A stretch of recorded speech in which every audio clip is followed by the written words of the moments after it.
ನನ್ನ ಮನೆಗೆ ನಾನು ಮಾಡುವ ಮಸಾಲೆ ಚಿತ್ರಾನ್ನವನ್ನು ಇವತ್ತು ತೋರಿಸ್ತಿದ್ದೀನಿ. ಬೇಕಾಗಿರುವ ಪದಾರ್ಥಗಳು ಕೊಬ್ಬರಿ, ಹಸಿಮೆಣಸಿನಕಾಯಿ, ಆಮೇಲೆ ಬೆಳ್ಳುಳ್ಳಿ, ಸಾಸಿವೆ, ಜೀರಿಗೆ, ಆಮೇಲೆ ಒಂದು ಸೈಡಿಗೆ ಹುಣಸೆಹಣ್ಣು ನೆನೆಸಿಕ್ಕಿದ್ದೀನಿ. ಈಗ ಈ ಹೋಲ್ ಐಟಮ್ಸ್ನ ಎಲ್ಲನೂ ಜಾರಿಗೆ ಹಾಕಿ ಮಿಕ್ಸ್ ಮಾಡೋಣ. ಜಾರಿಗೆ ನಾನು ಚಿಕ್ಕ ಜಾರ್ ತೊಗೊಂಡಿದ್ದೀನಿ. ಅದಕ್ಕೆ ಕೊಬ್ಬರಿ, ಮೆಣಸಿನ್ಕಾಯಿ, ಬೆಳ್ಳುಳ್ಳಿ, ಸಾಸಿವೆ, ಜೀರಿಗೆ ಎಲ್ಲ ಹಸಿವಿನೇ. ಆಮೇಲೆ ಜೀರಿಗೆ ಎಲ್ಲನೂ ಹಾಕಿ ಗ್ರೈಂಡ್ ಮಾಡ್ಕೊಬರ್ತೀನಿ. ಈಗ ಸ್ವಲ್ಪ ಶುಂಠಿನೂ ಹಾಕಿದ್ದೀನಿ. ಆಮೇಲೆ ಗ್ರೈಂಡ್ ಮಾಡ್ಕೊಬಂದರೆ ತುಂಬ ಸ್ಮೂತ್ ಆಗಬಾರ್ದು, ಸ್ವಲ್ಪ ಗರಿ ಗರಿಯಾಗಿ ನಾನು ಹೇಗೆ ತೋರಿಸಿರೋ ಹಾಗೆ ಗ್ರೈಂಡ್ ಬಂದು ಸೈಡಿಗೆ ಇಡೋಣ. ಈಗ ಬಾಣಲೆ ಇಟ್ಟು ಅದಕ್ಕೆ ಸ್ವಲ್ಪ ಎಣ್ಣೆ ಹಾಕಿ, ಸ್ವಲ್ಪ ಜಾಸ್ತಿನೇ ಎಣ್ಣೆ ಬೇಕಾಗುತ್ತೆ. ಬಿಸಿಯಾಗಿದ್ದ ತಕ್ಷಣ ರುಬ್ಬಿರುವ ಎಲ್ಲ ಮಸಾಲೆನೂ ಹಾಕಿ ಚೆನ್ನಾಗಿ ಫ್ರೈ ಮಾಡೋಣ. ಸ್ಮೆಲ್ ಹೋಗೋವರೆಗೂ ಸ್ಲೋ ಫ್ಲೇಮಲ್ಲಿ ಮಾಡಬೇಕು, ಇಲ್ಲ ತಳ ಅಂಟಿಬಿಡುತ್ತೆ.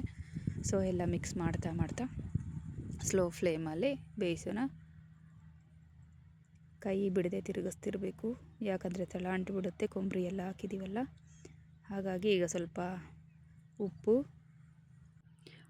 ಹಾಕಿ ಚೆನ್ನಾಗಿ ಮಿಕ್ಸ್ ಮಾಡುತ್ತಾ ಸ್ವಲ್ಪ ಎಣ್ಣೆ ಎಲ್ಲ ಮೇಲೆ ಬಂತು ನೋಡಿ. ಈಗ ನಾವು ಹುಣಸೆಹಣ್ಣು ಕಿವುಚಿಬಿಟ್ಟು ರಸ ತೆಗೆದಿಟ್ಕೊಂಡಿರ್ತೀವಿ, ಅದನ್ನು ಹಾಕಿ ಚೆನ್ನಾಗಿ ಮಿಕ್ಸ್ ಮಾಡಿಬಿಟ್ಟು ಸ್ವಲ್ಪ ಬೆಲ್ಲನೂ ಸೇರಿಸಿದ್ದೀನಿ. ಅದಕ್ಕೆ ಸ್ವಲ್ಪ ಅರಿಶಿನನೂ ಹಾಕಿದ್ದೀನಿ. ಚೆನ್ನಾಗಿ ಸ್ಲೋ ಫ್ಲೇಮಲ್ಲೇ ಈಗಲೂ ಅಷ್ಟೇ ಸ್ಲೋ ಫ್ಲೇಮಲ್ಲೇ ಬೇಯಿಸಬೇಕು. ಈಗ ಇನ್ನೊಂದು ಕಡೆ ಬಾಣಲಿ ಇಟ್ಟು ಅದಕ್ಕೆ ಒಗ್ಗರಣೆಗೆ ಸಾಸಿವೆ, ಕಡಲೆಬೇಳೆ, ಉದ್ದಿನಬೇಳೆ ಚೆನ್ನಾಗಿ ಫ್ರೈ ಮಾಡಿಕೊಂಡು, ನಾನು ಫಸ್ಟೇ ಕಡಲೆ ಬೀಜನ ಫ್ರೈ ಮಾಡಿ ಆಚೆಗೆ ತೆಗೆದಿದ್ದೀನಿ, ಅದು ಕ್ಲಿಪ್ ಮಾಡೋದು ಮಾಡಿಲ್ಲ. ಈಗ ಈರುಳ್ಳಿ, ಕರಿಬೇವು ಎಲ್ಲ ಹಾಕಿ ಫ್ರೈ ಮಾಡಿಕೊಂಡು, ಈಗ ಒಣಮೆಣಸಿನ್ಕಾಯಿನೂ ಹಾಕಿಬಿಟ್ಟು ಚೆನ್ನಾಗಿ ಫ್ರೈ ಮಾಡೋಣ. ಇನ್ನೊಂದು ಕಡೆ ನೋಡಿರಿ, ಗೊಜ್ಜು ಈ ಥರ ರೆಡಿ ಆಯಿತು. ಮಸಾಲೆ ಚಿತ್ರಾನ್ನಗೆ ಎಣ್ಣೆ ಎಲ್ಲ ಮೇಲೆ ಬಂತು. ಈಗ ಫ್ಲೇಮ್ ಆಫ್ ಮಾಡ್ಕೊಳ್ಳೋಣ. ಒಂದು ಕಡೆ ಅನ್ನನೂ ರೆಡಿಯಾಗಿದೆ.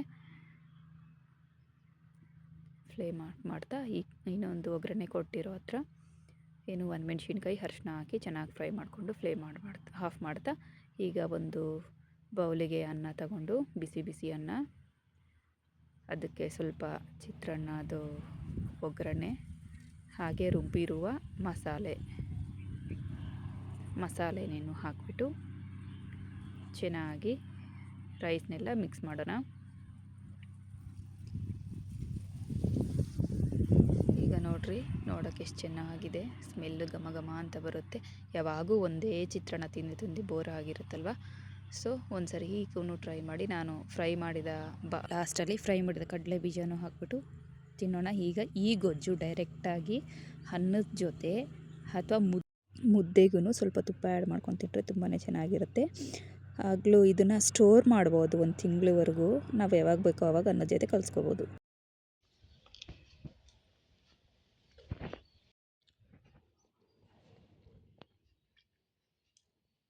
ಸೂಪರ್ ಆಗೈತೆ ಮಾ.